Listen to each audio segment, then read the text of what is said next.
Coach. Morning. Let's talk a little bit about North Dakota State, make an opening statement, and then take questions.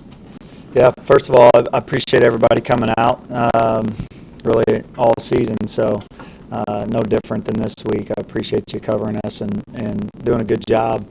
I also wanted to say good luck to our basketball team tonight. I know there's a big game, and I look forward to watching those guys play. So obviously saying that we have a tough task in front of us is an understatement. Number one team in the country, undefeated team. For a lot of reasons, the defending national champions. You really watch that film and you don't see many weaknesses. You starting off with a defense that's tough to move the football on, tough to score on. When you look at people that go into the dome up there, it's South Dakota State scored 17 points. And that's the most anybody's went up there and scored against them. Their defense is playing at a high level. Especially at home, really anywhere. Northern Iowa got up on an early lead, and then they came back and beat them pretty good in the fourth quarter. And since then, no one's really had any success moving the ball or scoring the ball on them. And then they're led by Easton Stick, who one of the better quarterbacks in the country. He's had an excellent career. They still build their team around running the football and being physical, but they got some playmakers, Shepard on the outside, some good tight ends that are playing well, a really physical offensive line, and some bigger backs. They've been banged up a little bit at tailback, but they've got a crew of them, so they do a good job, and Stick does a really good job in the run game. He's a really good athlete, so it just makes for a tough opponent. And like I told our guys, I'm looking forward to preparing against them and going up there and playing well. And that's our expectation. That's how we got to practice. And we should be excited to go out there and play against the best team in the country.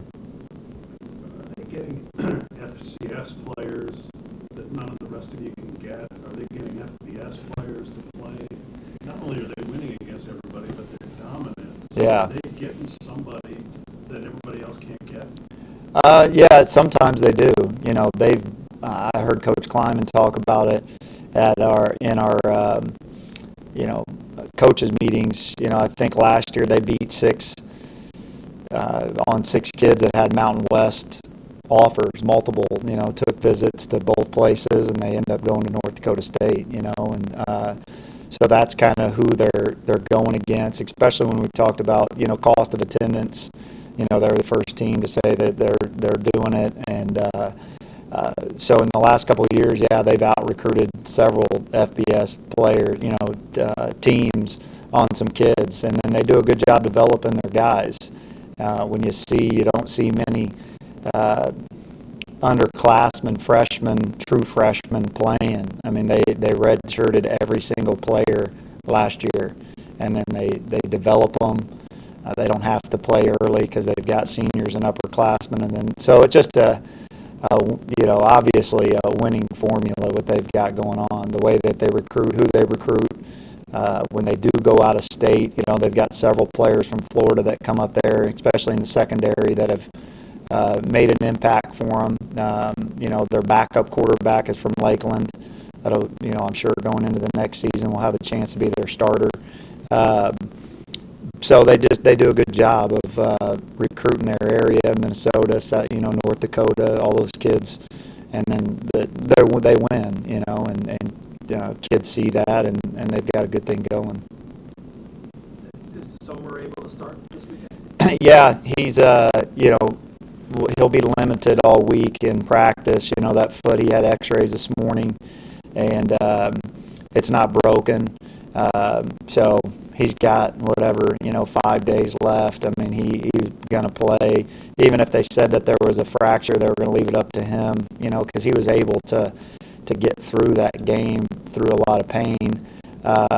So we'll have to, he was in a boot all day yesterday, and he is today, and then, we can practice him, but we got to see what's right to get him to the game. So he'll play in the game, though. Are you someone, that want to see Sam Straub have a series, maybe even Baker see a series in this final game? Yeah, I would say, we did that with Sam at the end. It was his last home game, and got him I think 2 series, and then we put Nick in there. I wish Nick would have had, at least a couple minutes to go. We only got it with, I think, under a minute to go. And but yeah, depending on, we're going to go into this game with Matt being the starter, and our expectation is to play well and be in the football game for 4 quarters. And if that, we're going to play who gives us the best chance to win. And Nick's reps have went up in practice, just getting him more reps with the older guys, the starting offensive line, and number one, just get him some reps and some experience. And then but if you could, you'd like to get him in the game. So you were able to move the ball against the Jackrabbits. How do you move the ball against Mississippi State? It's tough. It's a tough task. I mean, you've got to be able to consistently stay ahead of the chains.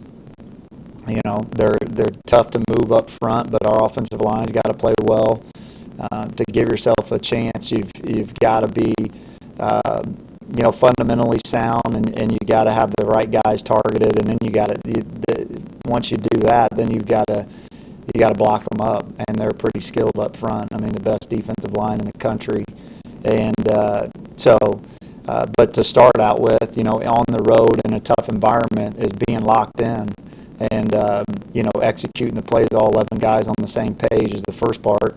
And then we got to do a good job of scheming up some things to try to get some people out of position and then get our playmakers the football like we did last week, and we're going to have to be able to hit some throws. They come up and challenge you on the outside, and so we just got to play a complete game. We know that, like I said, I mean, there's been a lot of people that go up there and don't really have much success. We're going to have to play good team football. It's not just the offense. We're going to have to play good defense. We're going to have to get some stops, and we're going to have to play good on special teams and try to get that game into the second half.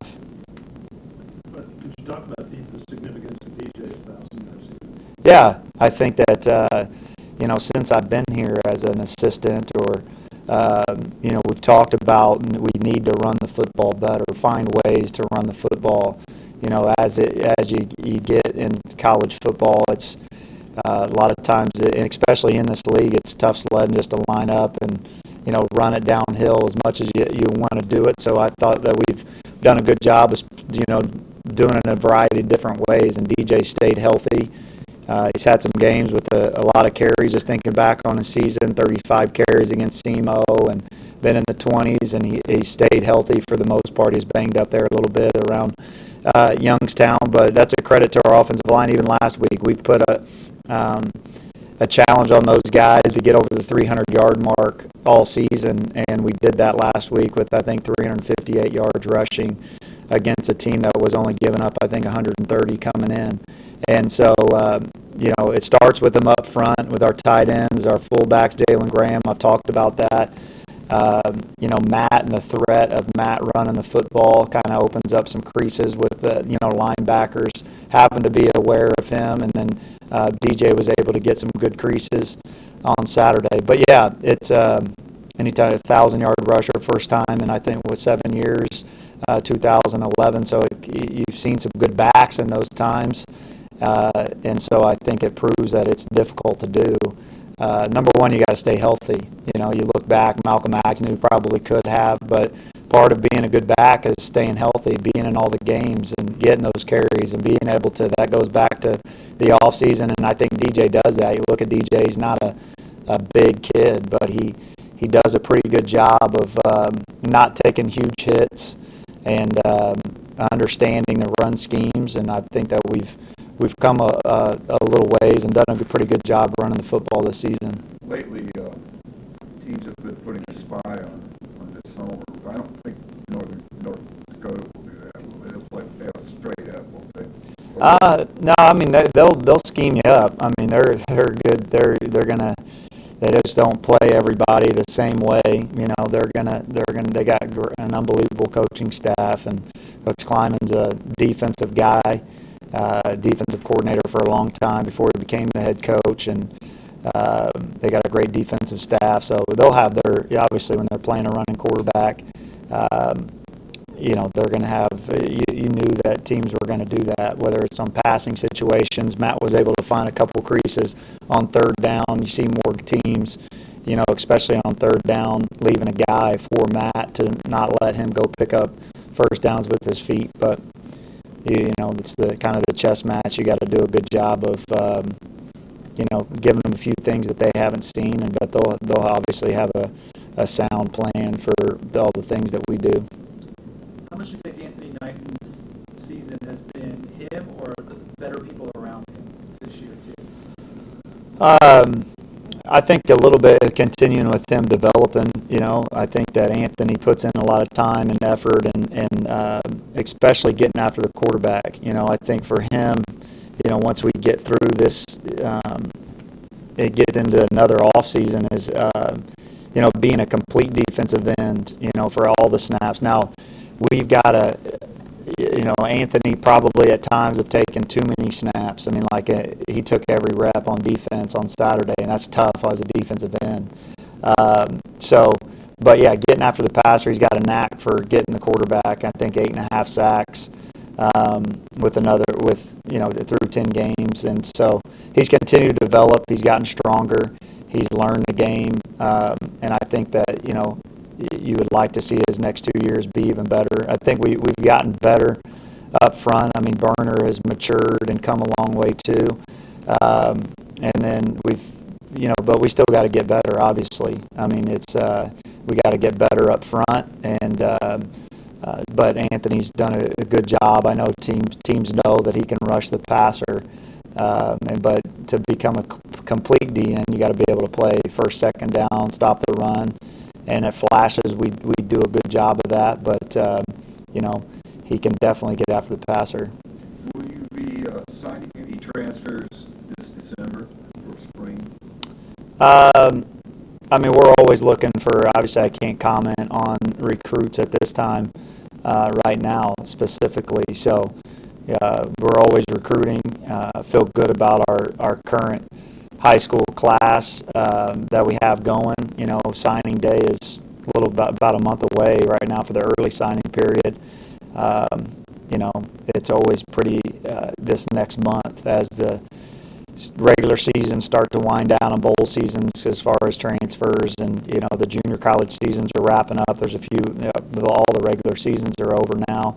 There'll be some bowl games coming up in early December that we could get out and go see. So we'll always be evaluating our current roster and having end of the year meetings and to see where we're at. So we'll evaluate. We're always in, to make our team better, whether that's through high school or transfers. Are you satisfied with the backups you have that you're developing for Davis next year as far as running back? Yeah, I think that it's obviously a piece we feel we're going to bring in a couple kids, high school, and then DJ's back, and then we've obviously you lose Mixon, you gotta replace that piece as far as a bigger back.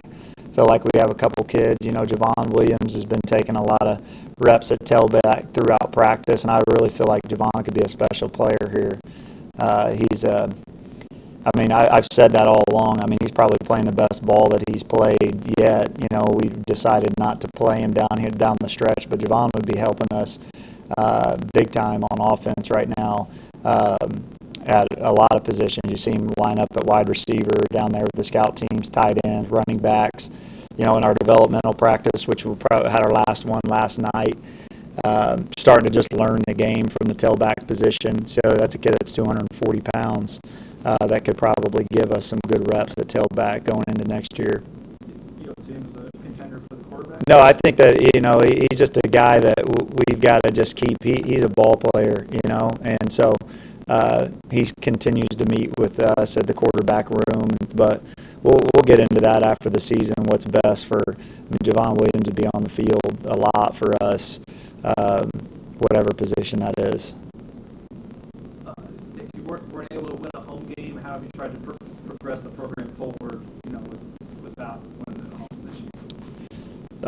I mean, that's something that that's disappointing to not win at home. Obviously, you don't go into any season But we've got to keep progressing. We've got to find ways to get better. We got to find ways to develop our guys. We got to, they were all game. You got to go back in the off season. That's what, right now my focus is on North Dakota State. If I'm sitting there thinking about, the things that I got to go back and evaluate after the season, then we're not going to go into North Dakota State with the focus that we need to finish the season with. So those are all things that we've got to do a great job with a critical eye, like all programs do, whether you're winning or you haven't won, to see what the answers are to get better. And obviously we've got to do that, and I've got to do that as the head coach at all phases of our entire program to see what is that missing piece. All 5 games are at home this season, in my opinion, are games that are winnable games, and not to be 0-5 is not where we want to be. I imagine you'll evaluate your staff at the end of the year, but you decided you're going to have some staff changes. I'll comment on all of that. Like I just said, if I'm worried about, we're going into North Dakota State with the idea that we're going up there to compete to win a football game. There's nobody in the country that thinks that we can do it, and if you take a team up there that doesn't think they can do it, then it can get pretty ugly, and that's not what we're going to do. We're going to go up there to compete. We're going to go up there to play hard. I've said this over and over. There's a lot of good guys on that staff, each and every one of them that compete and prepare, and they're in there right now doing it the way that it should be done, and that's the way we'll do it. And like I said, after the season, that's my job to evaluate every piece of the program, coaching staff, myself, the players, every piece of the program, and we'll do that. This time next week. We'll talk about all of that.